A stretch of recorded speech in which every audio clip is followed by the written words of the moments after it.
Assalamualaikum warahmatullahi taala wabarakatuh. Ramadan Karim, Allahu akram. Alhamdulillahirabbil alamin wa bihi nasta'in ala umuri dunya waddin. Wassalatu wassalamu ala rasulil amin wa ala alihi wa sahbihi wa man da'a bida'wati ila yaumiddin, amma ba'd. Alhamdulillah, kita telah memasuki fasa pertama di dalam bulan Ramadan dan sudah tentu kita ingin mengulang kembali berkaitan dengan adab dan akhlak di dalam bulan Ramadan. Penonton pendengar yang dirahmati Allah Subhanahu taala, di sini kita akan berkongsi beberapa perkara sebagai satu peringatan dan pengulangan agar kita tidak meninggalkan ataupun melakukan perkara-perkara yang mengeluarkan diri kita daripada landasan adab dan akhlak ketika berpuasa. Yang pertama, apabila kita berpuasa di dalam bulan Ramadan, antara perkara yang sering ataupun yang dilakukan oleh sesetengah orang ialah apabila mereka gagal untuk meninggalkan perkara-perkara yang boleh mengurangkan pahala di dalam bulan Ramadan. Baginda Nabi SAW pernah bersabda dalam sebuah hadis mafhumnya.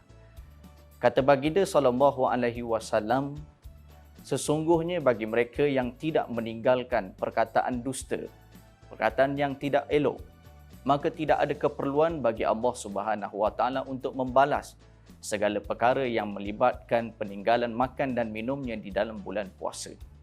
Ini menunjukkan bahawa jika seseorang itu berpuasa tetapi dia gagal untuk meninggalkan perkataan, perbuatan yang tidak elok, maka ianya akan mengurangkan pahala ketika mana dia sedang berpuasa.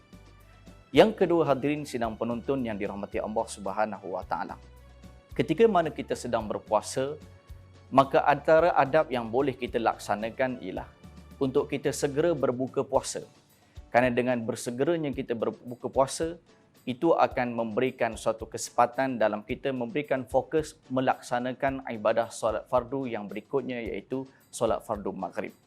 Dan dengan berbuka puasa ini juga, dia akan melengkapkan sabdaan baginda Nabi SAW yang menyatakan bahawasanya ketika mana seseorang berpuasa itu, maka Allah Ta'ala akan memberikan dua kegembiraan kepada dirinya.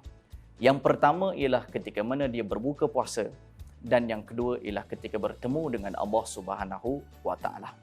Hadirin sidang penonton pendengar yang dirahmati Allah Ta'ala.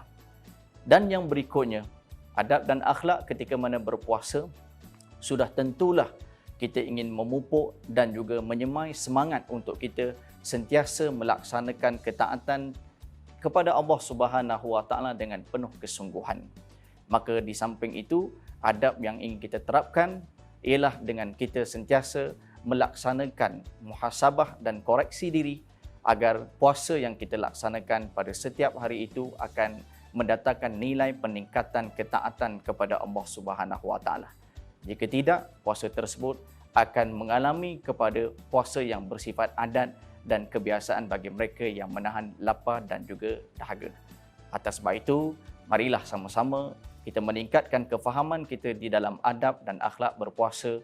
Semoga Allah Subhanahu taala menerima puasa yang kita laksanakan pada tahun ini dan begitulah pada tahun-tahun yang berikutnya. Sekian saja daripada saya, Muhammad Farhan bin Mak Zain, penceramah bebas. Kita bertemu di dalam slot yang akan datang di dalam sepintas Ramadan. Assalamualaikum warahmatullahi taala wabarakatuh.